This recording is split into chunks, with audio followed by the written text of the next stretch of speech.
सास का घूंघट। ये है देविका। देविका पढ़ी लिखी और मॉडर्न लड़की है, लेकिन उसकी शादी ऐसे परिवार में हुई है जो गांव में रहता है।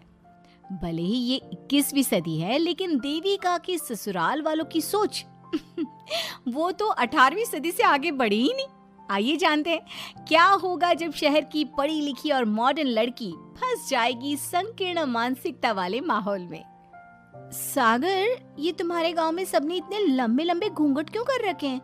और ये सब मुझे इतना घूर घूर कर क्यों देख रहे हैं? अरे यार, तुम भी घूंघट कर लो ना, इसीलिए तो देख रहे हैं सब तुम्हें। कम ऑन सागर, मैं घूंघट नहीं कर सकती। तुम्हें पता है ना मैं कौन हूँ। लेकिन देविका, मेरे पिताजी, चाचा जी, बड़े भैया और जीजा जी ने तुम्हें बिना घूंघट के देख लिया ना तो बहुत गुस्सा होंगे और न जाने कौन कौन से फरमान सुनाएंगे। घर चलो, देखा जाएगा जो होगा। सागर देविका से कई बार कहता है कि वो घूंघट कर ले, लेकिन देविका सागर की नहीं सुनती और अपने ससुराल के दरवाजे पर पहुंच जाती है। जब देविका वहां पहुंचती है तो देखती है कि उसकी सास बिमला, चाची सास कम्मो और जेठानी सुजाता ने लंबा सा घूंघट कर रखा था, पर उनकी ननद वीना ने घूंघट नहीं किया हुआ था। लेकिन हाँ, उसने सर पर सलीकी के साथ दुपट्टा जरूर ओढ़ा हुआ था। सागर अपनी पत्नी को सबसे मिलवा रहा होता है, तभी सागर के पिता जोगिंदर बोलते हैं, सागर, तूने बहू को इस घर के तौर तरीके नहीं समझा। हमारे घर की औरतें बिना घूंघट के किसी पर आए मर्द के सामने नहीं आती और तू इसे ऐसे ही ले आया। पिताजी, मैं समझा दूंगा। वो नई नई शहर से आई है ना, इसलिए उसे पता नहीं है। सागर की बात सुनकर उसके चाचा जी महेंद्र बोलते हैं, ये बात तो तुझे गांव में कदम रखते ही अपनी बीवी को समझानी चाहिए थी। हमारा गांव में बहुत नाम है। तेरी बीवी ऐसे गांव भर में घूमेगी तो क्या इज्जत रह जाएगी हमारी। ये बोलकर जोगिंदर और महेंद्र वहां से चले जाते हैं। शाम को घर की सारी औरतें खाने की तैयारी करती है। खाना तैयार हो जाता है, लेकिन घर की कोई भी औरत खाना नहीं खाती। बहुत रात हो जाती है, तब देविका कहती है, सासू माँ, खाना बने हुए तो देर हो गई, रात भी बहुत हो गई है, हम लोग खाना क्यों नहीं खा रहे हैं? अरे बहू, ये क्या बोल रही हो? हमारे यहाँ घर की औरतें तब तक खाना नहीं खाती जब तक घर के मर्द खाना ना खा ले। लेकिन इतनी देर हो गई, आप सबको भूख नहीं लग रही क्या? तभी देविका की जेठानी सुजाता कहती है, लग तो रही है, लेकिन यहाँ की यही रीत है, ये निभानी तो पड़ेगी ना। भाभी जी, ये रीत नहीं है, औरतों को प्रताड़ित करने का एक तरीका है। अगर इस घर के आदमी पूरी रात नहीं आए तो पूरी रात खाना नहीं खाओगी क्या? देविका ये बोलकर सीधा सागर के पास जाती है। सागर उसे समझाता है, देविका, यहाँ ऐसा ही होता है, तुम थोड़ा सब्र कर लो, पिताजी और चाचा जी आते ही होंगे, फिर हम सब खाना खाएंगे। सागर देविका को समझा ही रहा था, तभी देविका की ननद वीना आकर कहती है, सागर, खाना खाने आ जाओ, पिताजी और चाचा जी आ गए हैं। चलो देविका, तुम्हारा इंतजार खत्म हुआ। सागर खाने के लिए बैठ जाता है। जब सब खाना खाने बैठते हैं तो देविका भी बैठ जाती है। सागर धीरे से उसे कहता है, अरे देविका, ये क्या कर रही हो? तुम इस तरह हमारे साथ खाना नहीं खा सकती। मगर क्यों सागर, मुझे भूख लगी है, सब लोग खा रहे हैं तो मैं क्यों नहीं खा सकती? ये हमारे घर का नियम है, पहले घर के आदमी खाते हैं और बाद में औरतें। लेकिन सागर, हमारे घर में तो ऐसा कोई नियम नहीं है। देविका और सागर में बहस छिड़ जाती है। तब सागर का बड़ा भाई कहता है, सागर, तेरी बीवी को एक बार में समझ में नहीं आता क्या कि इस घर की औरतें मर्दों के खाना खाने के बाद ही खाना खा सकती है? भैया, मैं देविका को यही समझा रहा था। मुझे तो लग रहा है कि इसके दिमाग में कोई बात ही नहीं बैठती एक बार में। भैया, मेरे दिमाग में बात तब बैठेगी ना जब आपकी बात कोई ढंग की होगी। अरे आखिर क्यों घर की औरतों को आप लोगों की बात खाना मिलेगा? हाँ, अब से पहले घर की किसी औरत ने घर की किसी मर्द से इस लहजे में बात नहीं की थी, इसलिए वो सब देविका की बात सुनकर हैरान रह गए।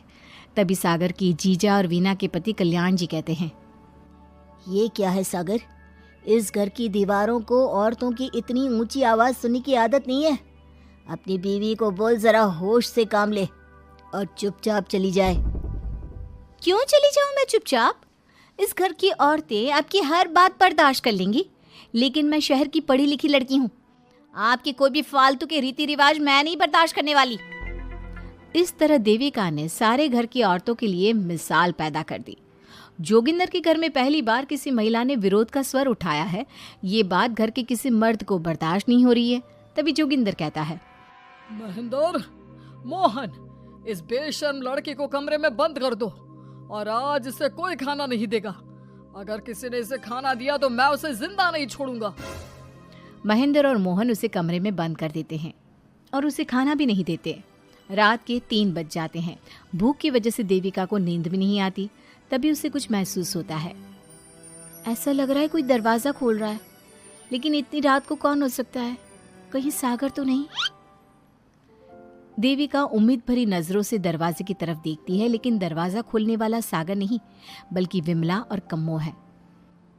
माँ जी, चाची जी, आप दोनों? बहू, ये ले, हम तेरे लिए खाना लाए हैं, खा ले। और ये बात ना तो किसी को बताना मत कि हमने तुझे खाना दिया है, नहीं तो हमारे मर्द मार मार कर हमारा बुरा हाल कर देंगे। माँ जी, आप यहाँ इतना घुट घुट कर क्यों रहती हो?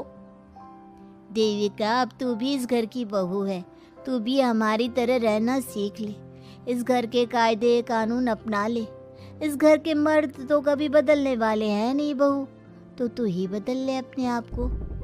माँ जी, बदलाव अच्छे के लिए हो तो हमें बदलना चाहिए, बेकार और बेतुकी बातों का तो विरोध करना चाहिए। दोनों ने देविका को समझाने की कोशिश की, लेकिन देविका ने उल्टा उन्हें ही समझा दिया। इसी तरह एक दिन देविका किसी बात पर जोर जोर से हंस रही थी। तभी देविका की सास विमला ने उसे टोकते हुए कहा, अरे बहू, तू इतनी जोर जोर से क्यों हंस रही है? हमारे घर की औरत इतनी जोर जोर से नहीं हंसती। विमला अपनी बहू को समझा रही थी कि तभी महेंद्र बोलता है, अरे कम्मो, कौन है ये औरत जो बेशर्मों की तरह जोर जोर से हंस रही है? तभी कम्मो और देविका बाहर आ जाती हैं। जी जी, वो मैं हंस रही थी चाचा जी। नहीं होती। वो महेंद्र से ऐसे ऐसे सवाल पूछती है जिनका जवाब उसके पास होता ही नहीं। महेंद्र गुस्से से सागर को आवाज देता है। महेंद्र की आवाज सुनकर घर के सभी आदमी बाहर आ जाते हैं। जी जी चाचा जी, आपने बुलाया? अपनी मुंह जोर बीवी को यहाँ से ले जाने तो कुछ अनर्थ हो जाएगा। क्या हुआ चाचा जी? तेरी बीवी जिस तरह से मुझसे बात कर रही है, छोटे बड़े की तमीज नहीं है इसे। कम से कम 7 दिन तक ये कमरे से बाहर नहीं निकलनी चाहिए। अगर इसे मैंने कमरे से बाहर देख लिया तो किसी की खैर नहीं, समझे? पर मैंने कुछ गलत नहीं बोला। सागर, जो सच है मैंने वही कहा है। देविका, चलो मेरे साथ। लेकिन सागर, मेरी बात तो सुनो। सागर देविका को वहां से ले जाता है। इसी तरह से कई दिन बीत गए। अब देविका अपने ससुराल में हर गलत बात का विरोध करने लगी, लेकिन जितना ज्यादा वो विरोध करती, उसके ससुराल वाले उस पर उतना ही ज्यादा अत्याचार करते। अब देखना यह है कि देविका अपने ससुराल वालों के अत्याचार को यूं ही सहती रहेगी।